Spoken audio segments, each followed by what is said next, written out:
Week 2 of the college football season has arrived. Week 1 is in the books. And what a start to the college football season. Several teams getting an early boost to their resumes. Others are behind the eight ball in their college football playoff hopes. And then there's Florida State. Florida State, nothing against them, but they are 0-2 right now. And the 0-2 is in ACC play. And I am very surprised to see Florida State 0-2 at this point in the season. I'm also surprised at the fact of how they're performing right now. I would have thought they would have at least been able to score more than 13 points against Boston College at home. But there has to be a lot of question marks going around Tallahassee right now. But before I get to the week 2 predictions, I do want to acknowledge every week I'm going to give out my top 12 ranking. I'm going to read off this one this week, but for the rest of the season, my top 12 ranking will be in the comment section. My top 12 after week 1: at number 1, Georgia; number 2, Alabama; number 3, Ohio State; number 4, Texas; number 5, Notre Dame; number 6, Penn State; number 7, USC; number 8, Miami; number 9, Ole Miss; number 10, Michigan; number 11, Oregon; and at number 12, with the automatic group of 5 bid, Boise State. And now to look ahead to week 2, the 7 matchups being predicted this week: App State and Clemson; Boise State and Oregon; Iowa State and Iowa; Arkansas and Oklahoma State; Colorado and Nebraska; Tennessee and NC State; and closing things out with the game of the week, a top 10 showdown in Ann Arbor, Texas and Michigan.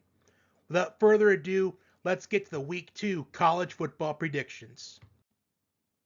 Starting things off with App State and Clemson, and I feel like there's going to be some people that may question why this is one of the 7 games being predicted this week, when there may be 1 or 2 other games that they would like me to predict over this one. And the explanation for that is usually for the first 2 weeks of the season, the games I have predicted are already mapped out for me in July. And also, App State, they have a history of pulling off upsets against Power 4 teams. In 2007, they went on the road against Michigan, pulled off the upset. Just 2 seasons ago, they went into College Station and upset Texas A&M. And with the way Clemson has been offensively in these last couple of seasons, I would not be surprised if the Mountaineers did it again. Because App State, they're a team that, just like North Dakota State, they will make an opponent have to play all 60 minutes to get the win. They're going to make you have to earn it. They're not going to be a team that's just going to surrender. So Clemson has to be ready to play all 60 minutes of this game. This is not going to be a cakewalk for Clemson. Clemson lost 34-3 last week against Georgia, which I get Georgia is the number 1 team in the country, but they only had 189 yards of offense in that game. And when you play a team like Georgia and you lose the way that you did, you can do one of 2 things. You can either A, not let that define your season and get ready the next week and go out and do your thing that you went to Clemson to do, and that's to win football games. Or 2, you can let that be a season breaker for you. I'm going to pick Clemson in this game, but I will not be surprised if App State pulls off the upset once again, as they have shown they're capable of doing that. And I would not be surprised if they did it again, but I'm going to pick Clemson to win this game. I do think that Clemson is more than capable of bouncing back. I'm picking the Tigers. Boise State and Oregon. Boise State, a contender for the Group of Five bid for the college football playoff. And they are led by running back Ashton Jeanty, who last week against Georgia Southern, in a high-scoring 56-45 win, had 20 carries for 267 yards and 6 touchdowns. Also, a big talking point for Boise State going into the season was Maddox Madsen winning the starting quarterback job over Malachi Nelson, which really surprised a lot of people. And I'll admit I was surprised at first, but Boise State, they're off to a good start this season. But can Maddox Madsen, can he go into Autzen Stadium and lead Boise State to an upset victory? Oregon last week, very concerning. Only a 24-14 win over Idaho last week. Dylan Gabriel did throw 380 passing yards and 2 touchdown passes last week. And they were both to Tez Johnson, who also had 12 catches for 81 yards in that game. I want to see if Evan Stewart is going to get going this week, as he only had 3 catches for 15 yards last week, the Texas A&M transfer. And going into the season, I felt like Oregon had the best receiving core in the entire country. And believe it or not, I do anticipate this game being a high-scoring game. Even though Boise State has really only shown that they can assert the running game with Ashton Jeanty, I do think that we're going to see a high-scoring game in this one, but I do think Oregon does win the game when it is all said and done. I do think Oregon, they do have that bounce-back kind of game. And I talk about a bounce-back type of game is going from only scoring 24 points against Idaho. Oregon moved the football really well. It's just they couldn't take advantage of scoring more points as they had a missed field goal. I believe they turned it over on downs a few times. But I think Oregon, they do bounce back this week, and they get a much-needed victory. Up next, we have an in-state rivalry, Iowa State and Iowa. However, this has been a one-sided rivalry, as Iowa State has lost 7 out of the last 8 games in this rivalry, with their only win in that span in 2022, where they won 10-7. For Iowa, head coach Kirk Ferentz and wide receivers coach John Budmeyer are back this week after serving their 1-game suspension as a result of getting caught in 4K with recruiting violations in regards to quarterback Cade McNamara. I understand Iowa's magnitude of an opponent last week, but for Iowa to score 40 points last week, I was personally impressed with that, given the magnitude of the opponent that Iowa faced last week. When you look at the recent history of Iowa's inability to produce points offensively, they did struggle in the first half. I'm not going to deny that. But once the second half rolled around, they got better as that game went on, and they ended up scoring 40 points. And I can't remember the last time they scored 40 points in a game at all, but I would imagine it's been a very long time.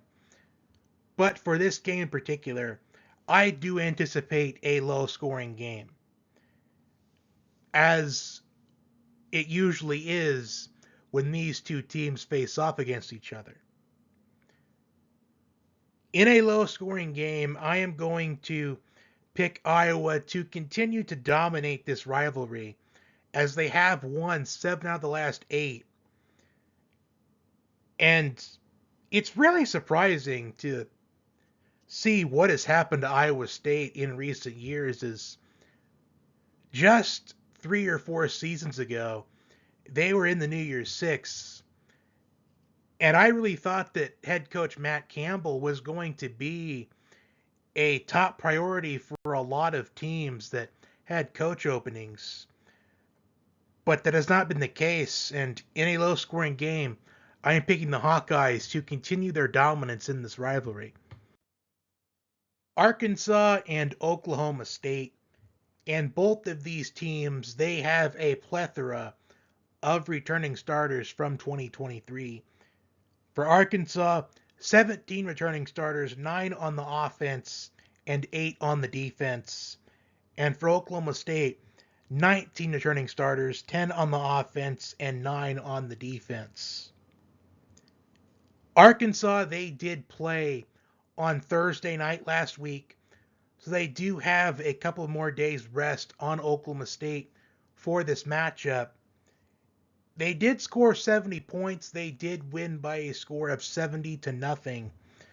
But they played Arkansas Pine Bluff, which I do get it, but at least Arkansas, they at least have something, at least some confidence going into this game, knowing that they have the ability to score points.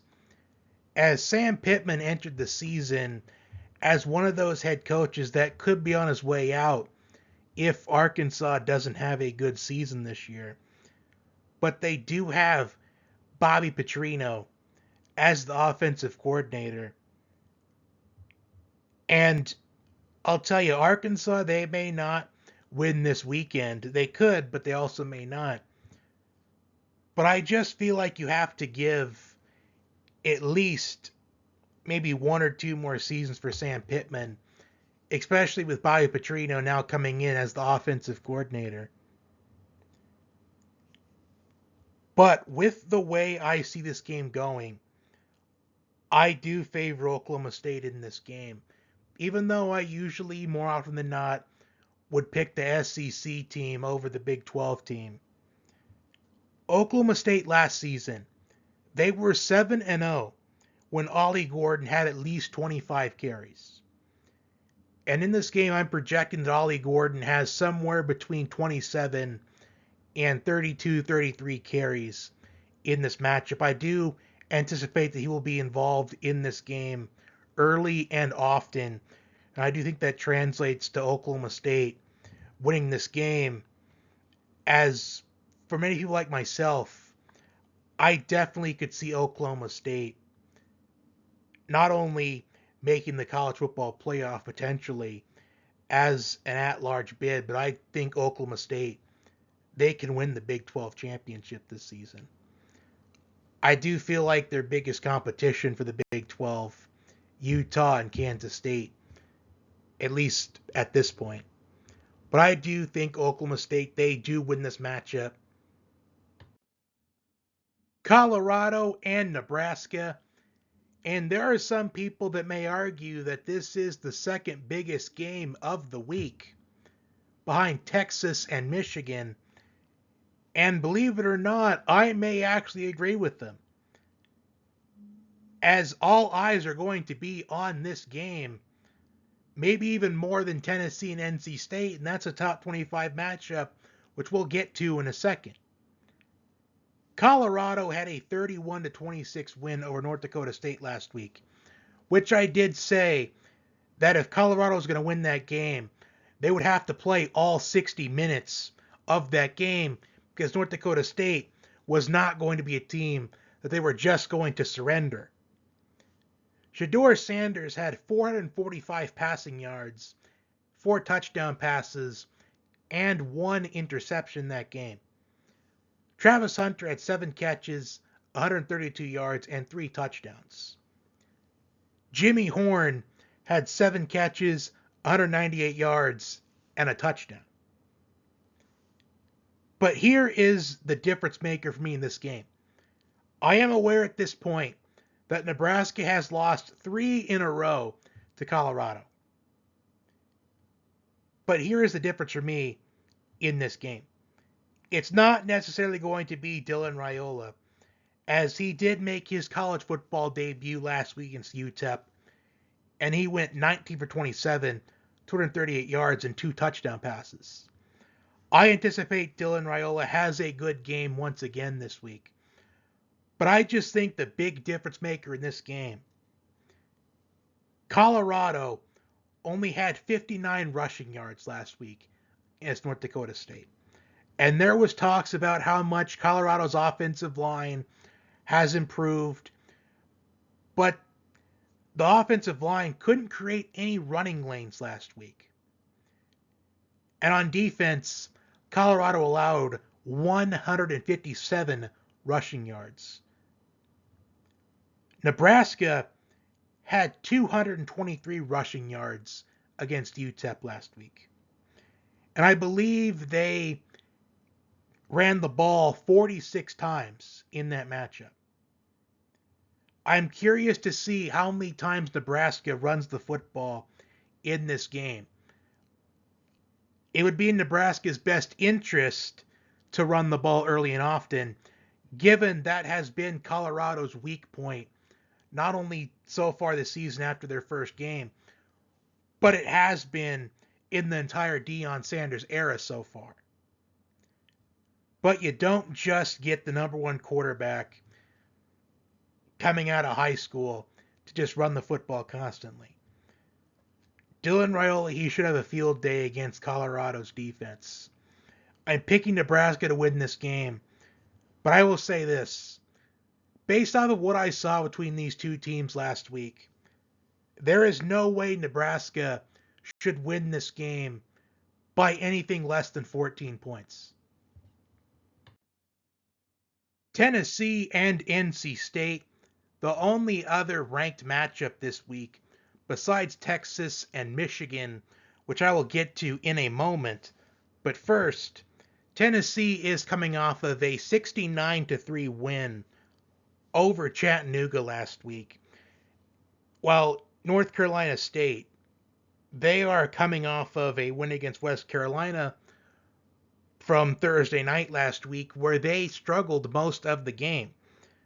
They did not have the game clinched until the last couple of minutes in the game with a long Jordan Waters touchdown.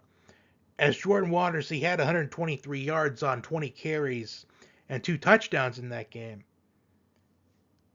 Dylan Sampson for Tennessee had 124 yards and 3 touchdowns last week against Chattanooga. But I will say, despite what some people may say about Tennessee's performance last week, when you consider the magnitude of an opponent that Chattanooga is, given they are an FCS team, I do feel like the hype is warranted. I feel like the hype that Tennessee got in the offseason and the hype they're getting now after this game is warranted, especially with the quarterback play. And I'm probably going to mispronounce his last name on this one. If there's a Tennessee fan in the comment section that could help me out, and by Tennessee fan I mean Paul, who's been in the comment section for the last 2 weeks. Nico Iama Leava, 314 passing yards last week and 3 touchdown passes in the win over Chattanooga. And many people feel like that he is worthy of being a Heisman contender right now, which I do think that is warranted as well. But he's not my Heisman favorite right now. My Heisman favorite's actually Cam Ward.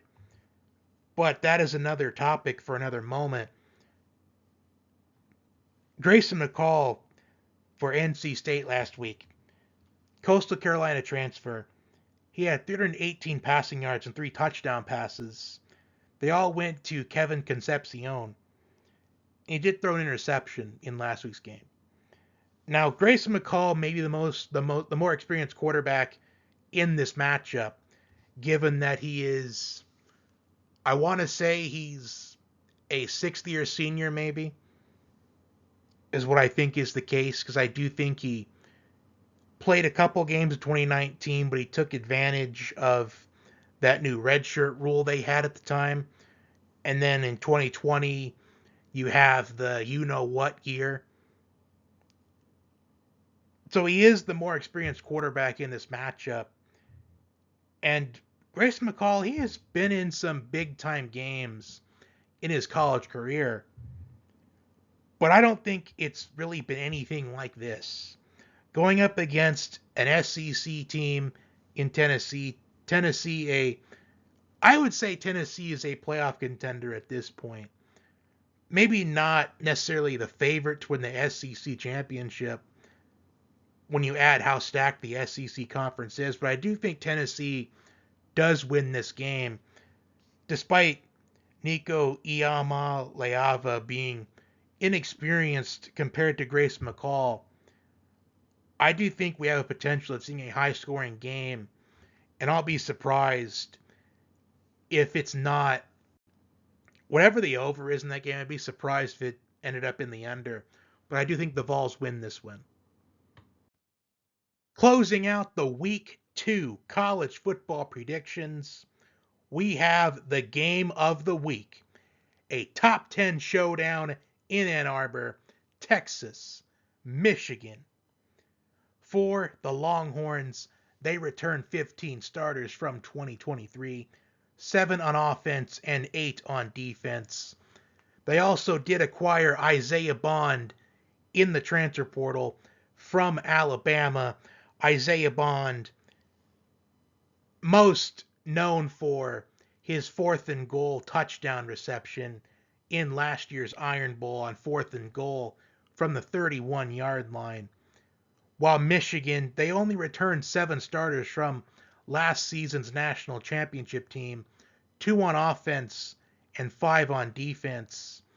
And Michigan's storyline coming into not only this game, but throughout the entire season is and has been, they're the defending national champions, but many feel like they don't deserve it. Many feel like the national championship should have an asterisk next to it.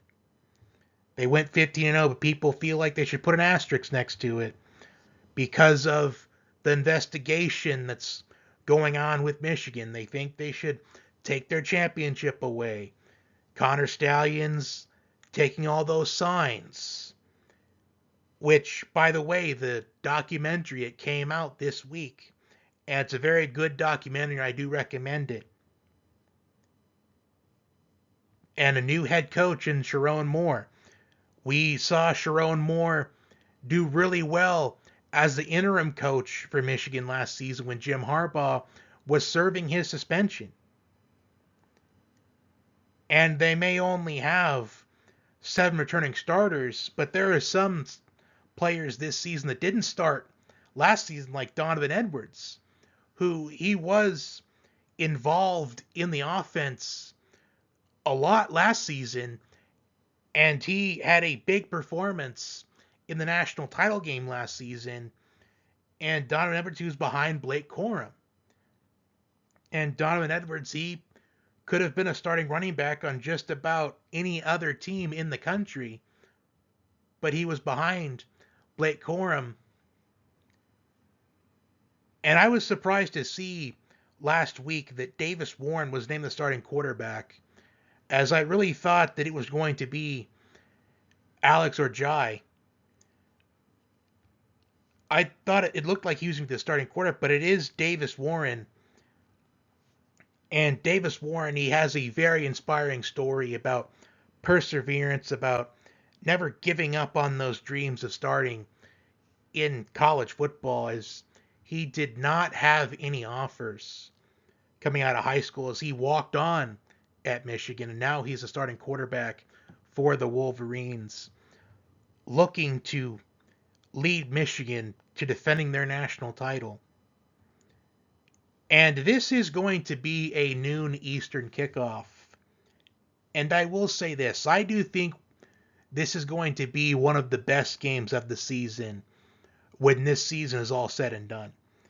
Because you have Texas, a team that has really started to return to elite status in college football after they were very quiet for a while. But these last couple of seasons, Texas has shown they are back.